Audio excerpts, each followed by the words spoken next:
नमस्कार साथियों, स्वागत है आपका आज की इस वीडियो में। इस वीडियो हम देखने वाले हैं हिंदी का पार्ट 1 यानी कि हिंदी का साहित्य इसमें कवर करने वाले हैं। दूसरे पार्ट में हिंदी की व्याकरण तथा तीसरे पार्ट में हिंदी की पेडागोजी को कंप्लीट कर देंगे। ये वीडियो आपकी टेट के हिसाब से बहुत ही इंपॉर्टेंट रहने वाली है, जो कि एमपी टेट, यूपी टेट और रीट यानी कि सी टेट जितने भी टेट हैं उन सभी में इंपॉर्टेंट रहने वाली है, क्योंकि यहाँ से फैक्ट लगातार पूछे जाते हैं। तो चलिए हम देख लेते हैं। सबसे पहले यहाँ से हिंदी की उत्पत्ति कहाँ से हुई है। हिंदी की उत्पत्ति फारसी भाषा से हुई है, ठीक है।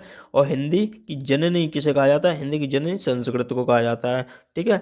और संस्कृत क्या है? प्राचीन आर्य भाषा है, ये याद रखें। केवल यहाँ से हम फैक्ट टू फैक्ट ही देखने वाले हैं, वीडियो ज़्यादा लंबी ना हो इसलिए हम केवल फैक्ट देखने वाले, जो कि क्वेश्चन बन सकते हैं वही इसमें देखने वाले हैं, ठीक है। तो वीडियो को बिना इसके भी पूरा देखना है, तथा आप इस चैनल पर नए तो इस चैनल को भी सब्सक्राइब कर लें, जिससे आगे आने वाला नोटिफिकेशन आपको मिलता रहे। तथा कंप्लीट सिलेबस की प्लेलिस्ट बनी हुई है यहाँ पर, वहाँ से वीडियो देख सकते हैं, ठीक है। और जो भी वीडियो यहाँ से नेक्स्ट है वो यहाँ से मैं कराने वाला हूँ पूरा कंप्लीट कोर्स, ठीक है। चलिए देख लेते हैं यहाँ से वेदांग और वेद। वेद की संख्या कितनी है? वेद की संख्या 4 है तथा वेदांग की संख्या 6 है। पुराण की संख्या 18 है और उपनिषद की संख्या 108 है, ठीक है। इसे आरोही क्रम में याद रखने पर जल्दी से याद हो जाएगा, यानी वेद 4, वेदांग 6, पुराण 18, उपनिषद 108, ऐसे करके याद रख लेना, ठीक है। रामायण की रचना किसने की थी? वाल्मीकि जी ने की थी। महाभारत की रचना वेद व्यास जी ने की थी, ठीक है। यहाँ से ये पॉइंट याद रखने हैं ये आपको। नेक्स्ट है यहाँ से पॉइंट, सर्वप्रथम प्राचीन वेद कौन सा है? तो वो ऋग्वेद है, ठीक है। सर्वप्रथम प्राचीन वेद कौन सा है? ऋग्वेद। और बुद्ध के जो उपदेश हैं वो किस भाषा में प्राप्त हुए? पाली भाषा में। और भगवान महावीर के उपदेश प्राकृत भाषा में प्राप्त हुए, ठीक है। ये यहाँ से पॉइंट याद रखने आपको, केवल यहाँ से पॉइंट टू पॉइंट ही हम बात करने वाले हैं यहाँ पर, ठीक है। नेक्स्ट यहाँ से देख लेते हैं कौन सा पॉइंट इंपॉर्टेंट रहने वाला है। हिंदी भाषा के परिवारों की संख्या कितनी है? हिंदी भाषा के 4 परिवार हैं। कौन कौन से? भारोपीय, द्रविड़, ऑस्ट्रिक और चीनी तिब्बत, ठीक है। यानी कि भारोपियों की संख्या यहाँ पर कितनी है? 73%, यानी कि भारोपी हो गए यहाँ से, ठीक है। हिंदी, संस्कृत और अंग्रेजी ये। और द्रविड़ 25% हो गए, जिसमें तमिल, तेलुगु, कन्नड़ और मलयालम आ जाएंगे यहाँ से, ठीक है। ऑस्ट्रिक में 1.3% और चीनी तिब्बत में 0.70%। ये उत्तराखंड क्षेत्र का हो गया, ठीक है। नेक्स्ट पॉइंट यहाँ से कौन सा इंपॉर्टेंट है? यहाँ से अपभ्रंश से, यानी अपभ्रंश से आधुनिक भारतीय आर्य भाषाओं का विकास कैसे हुआ है, ठीक है। अपभ्रंश के भेद हैं और कुछ यानी कि उपभाषाएं और बोलियां हैं, ठीक है। सबसे पहले इंपॉर्टेंट है सौर सैनी। जो भी इंपॉर्टेंट है मैं यहाँ से बताऊंगा, ठीक है। सौर सैनी इंपॉर्टेंट है। इसमें पश्चिम हिंदी आ जाती है, ब्रजभाषा और खड़ी बोली, राजस्थानी और गुजराती भाषा आ जाती है इसमें, ठीक है। अर्धमगधी में पूर्वी हिंदी आ जाएगी, अवधी आ जाएगी, बघेली और छत्तीसगढ़ी आ जाएगी, छत्तीसगढ़, ठीक है। ये यहाँ से पॉइंट इंपॉर्टेंट है। यानी पश्चिमी हिंदी कहाँ तक है? यानी राजस्थान साइड पे और गुजरात वाली साइड पे, ठीक है। ये यहाँ पे हो जाएगी। और अर्धमगधी ये पूर्वी हिंदी यानी कि झांसी वाले क्षेत्र, यानी छत्तीसगढ़, और बघेली अवधी यानी कि झांसी वाले क्षेत्र में आ जाएगी, ठीक है। ये इंपॉर्टेंट थी यहाँ से। नेक्स्ट है यहाँ से मगधी। मगधी भी इंपॉर्टेंट है। इसमें बिहारी, उड़िया, बांग्ला और असमिया आ जाती है, ठीक है। ये यहाँ से इंपॉर्टेंट थे, ठीक है। और नेक्स्ट यहाँ से हम देख लेते हैं भाषा 3 प्रकार की होती है। कौन कौन सी? मौखिक भाषा, लिखित भाषा और सांकेतिक भाषा, ठीक है। सबसे पहले हम देख लेते हैं यह पॉइंट कौन सा इंपॉर्टेंट रहने वाला है। हिंदी। हिंदी अभी बताई थी, फारसी भाषा का शब्द है। उर्दू तुर्की भाषा का शब्द है, ठीक है। ये पॉइंट यहाँ से इंपॉर्टेंट है। भाषा क्या है? भाषा शब्द की उत्पत्ति संस्कृत के भाष धातु से हुई है। किससे हुई है? संस्कृत के भाष धातु से हुई है, जिसका शब्द का अर्थ क्या है? व्यक्त करना या बोलना, व्यक्त करना या बोलना, ठीक है। भाषा की उत्पत्ति यहाँ से हुई है। नेक्स्ट पॉइंट है यहाँ से, अर्थात अपने विचारों का या अभिव्यक्ति का व्यक्त करना ही भाषा द्वारा संभव है, ठीक है। अपने विचार या अभिव्यक्ति को भाषा के द्वारा ही संभव है बोलना, ठीक है। भाषा एवं बोली देख लेते हैं यहाँ से। भाषा अभिव्यक्ति का विशाल क्षेत्र है, ठीक है, जबकि बोली एक सीमित क्षेत्र में प्रयोग किया जाने वाला साधन है। ये यहाँ से फैक्ट ही याद रखने हैं केवल यहाँ से, ठीक है। ज़्यादा थ्योरी के चक्कर में नहीं पढ़ना। लास्ट टाइम पे आपको पेपर के टाइम पे केवल इसे रिवीजन करके यहाँ से चले जाना है, और उसके बहुत ही इससे लाभ मिलने वाला है आपको, ठीक है। लिपि देख लेते हैं। सबसे पहले लिपि क्या है? किसी भी भाषा की अभिव्यक्ति में प्रयुक्त ध्वनि के लिए निर्धारित प्रमाणित या प्रतीकात्मक चिन्ह उस भाषा की लिपि कहते हैं। कौन सी भाषा कौन सी लिपि है ये भी देख लेते हैं, ठीक है। कौन सी इंपॉर्टेंट है यहाँ से? हिंदी की देवनागरी है, ठीक है। संस्कृत की भी देवनागरी है, और गुजराती की देवनागरी है, और मराठी की देवनागरी है, ठीक है। इन 4 की देवनागरी है, ठीक है। हिंदी, संस्कृत, गुजराती और मराठी की, ठीक है। पंजाबी की गुरुमुखी है, अंग्रेजी की रोमन, अरबी फारसी की, अरबी और उर्दू की फारसी है, ठीक है। अरबी और उर्दू की फारसी है, ठीक है, लिपि। नेक्स्ट यहाँ से कौन सा पॉइंट इंपॉर्टेंट, सर्वप्राचीन लिपि यानी कि ब्राह्मी लिपि।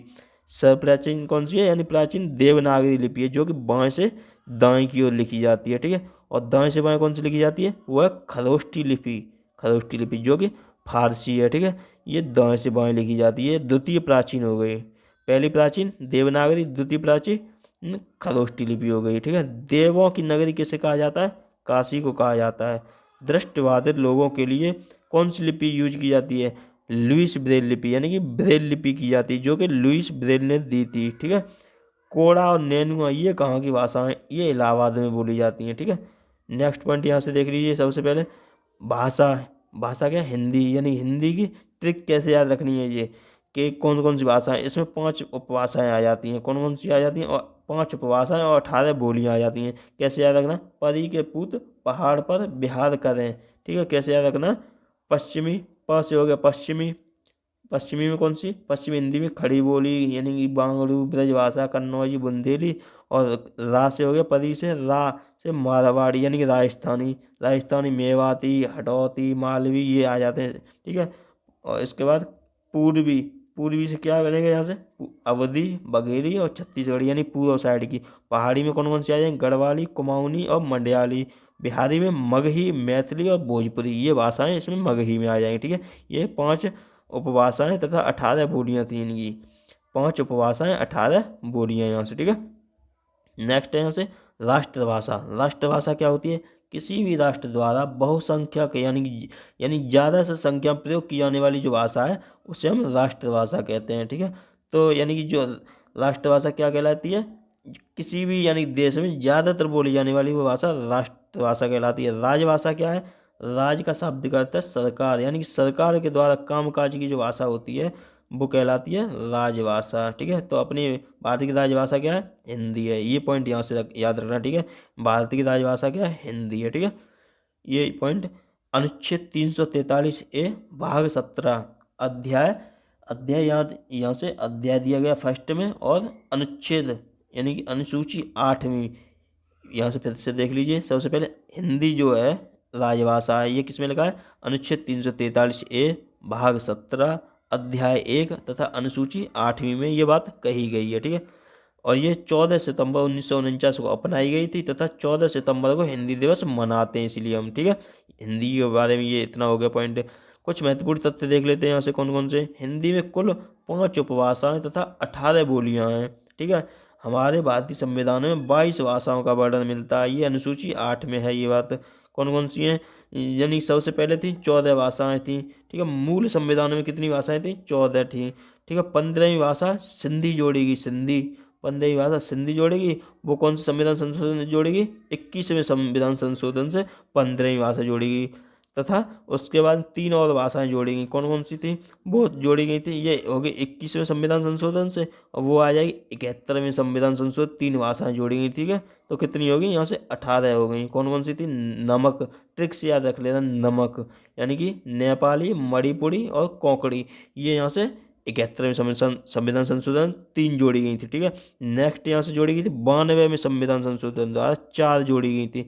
तो टोटल कितनी हो गई, 22 हो गई। कौन कौन सी थी, 4। बोर्ड मास ट्रिक से याद रख सकते हैं आप, बोर्ड मास ट्रिक से कैसे, बोडो मास, ये यहाँ से ये रही थी, बोडो, डोगरी, मैथिली और संथाली, ये 2 या 3 में जोड़ी गई थी, ठीक है। ये 1992 में 3 यहाँ से जोड़ी गई थी, ये आपको यहाँ से याद रखना है, ये पॉइंट इंपॉर्टेंट है, ठीक है।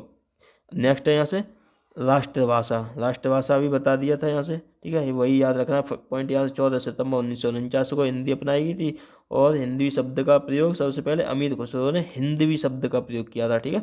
ये 343A भाग 17 और अनुसूची ए और अध्याय 1 यहाँ से याद रखना है।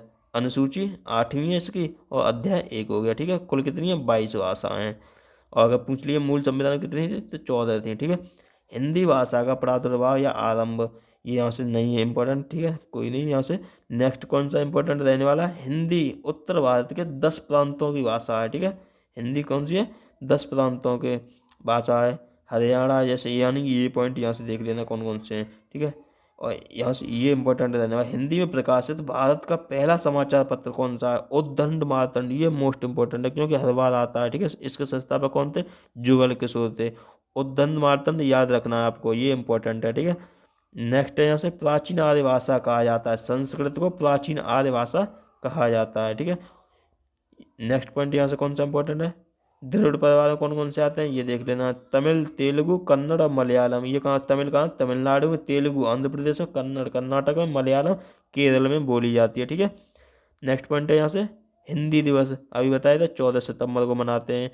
और विश्व हिंदी दिवस पूछा जाए तो 10 जनवरी है। राष्ट्रीय हिंदी दिवस 14 सितंबर, विश्व हिंदी दिवस 10 जनवरी को मनाते हैं। मातृभाषा दिवस 21 फरवरी को मनाते हैं, ठीक है। हमारी भाषा का नाम हिंदी, फारसी या पारसी ईरानी ने दिया, यानी कि इन तीनों के क्या है? ईरानियों ने, यानी कि इस अगर तीनों दिए हो तो ईरानी होगा। क्वेश्चन अगर ऐसे पूछ लिया जाए कि किसने दिया था, अगर ये तीनों दिए हुए हैं तो ईरानी यहाँ से आंसर बन जाएगा आपका, ठीक है। हिंदवी शब्द का प्रयोग सर्वप्रथम मुस्लिम शासक अमीर खुसरो ने किया था, ठीक है। इनका जन्म कहाँ हुआ है? पटियाली में हुआ है। पटियाली कहाँ पड़ता है? एटा में पड़ता है, ठीक है। नेक्स्ट यहाँ से, यदि भारत के भाग सबसे ज़्यादा, यानी कि अवधि फिजी देश में बोली जाती है, यदि यानी भारत में सबसे ज़्यादा कौन सी यानी बोली जाती है? हिंदी बोली जाती है, ठीक है। अवधि फिजी देश में बोली जाती है। भारत के अलावा कहाँ पे बोली जाती है? फिजी जैसे, ठीक है। तुलसीदास जी द्वारा रचित कृति कौन सी है? रामचरितमानस। ये इंपॉर्टेंट है, ठीक है। ये ज़्यादा इंपॉर्टेंट नहीं है, ठीक है। ये इंपॉर्टेंट है, रामचरितमानस। तुलसीदास ने कौन से लिखा है? रामचरितमानस।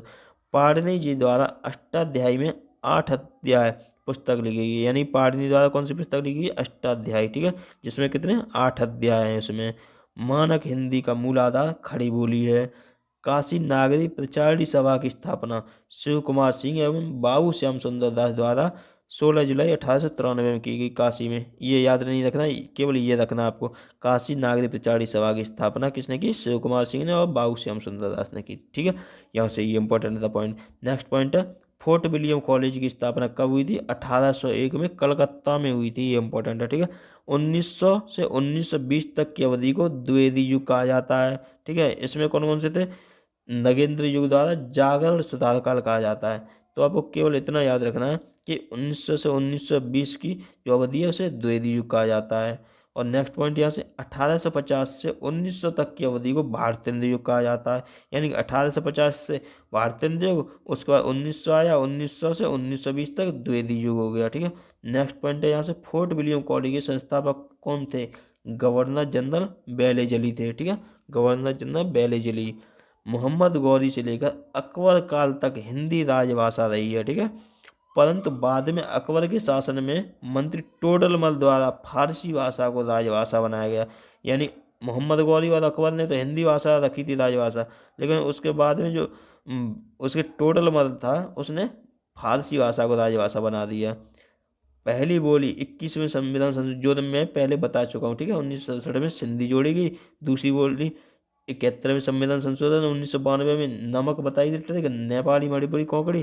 तीसरी बोली 92वें संविधान संशोधन 2003 में बोडो मास्टर की बताई थी, बोडो, डोगरी, मैथिली और संताली।